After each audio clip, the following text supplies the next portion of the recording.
ये सॉन्ग जो आप सुन रहे हैं मिक्स किया है डीजे गौरव और प्रेजेंट करता है GN म्यूजिक चालदा 9002729709।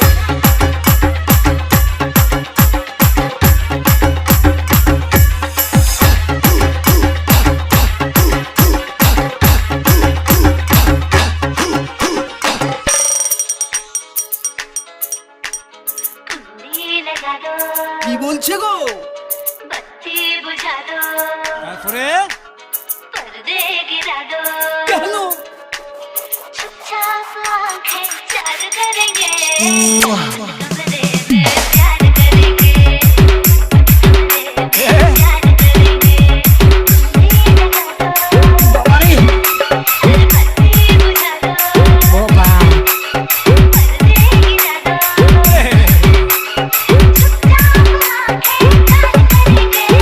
না না না না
ও বাপ मस्ती मिला दो, কেন? अरमां जगा दो, বাবারে चुपचाप आंखें चार करेंगे, बंद कमरे में प्यार करेंगे, प्यार प्यार प्यार बेईमान करेंगे, एक बार नहीं हम सम्मान करेंगे। डीजे गौरव GN music Chalda.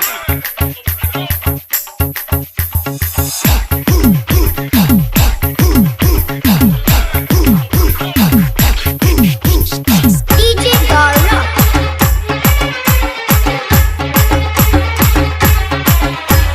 GN music Chalda.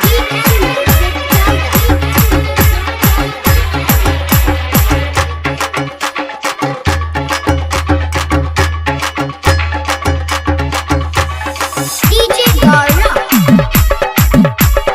DJ गौरव GN म्यूजिक चालदा।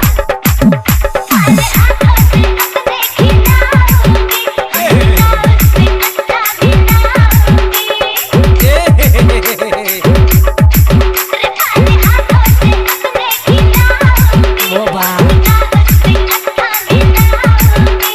কেন? लूट लूंगी बजा के তারপরে चूड़ी से कर दूंगी मैं तुझको घायल, अपना तेरा इंतजार करेंगे, না না না না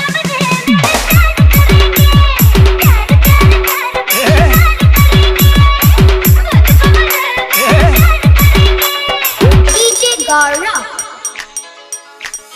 मर्जी बता दो, ও বাপ अपना सजा दो, दूरी मिटा दो, কেন? चुपचाप आंखें चार करेंगे, बंद कमरे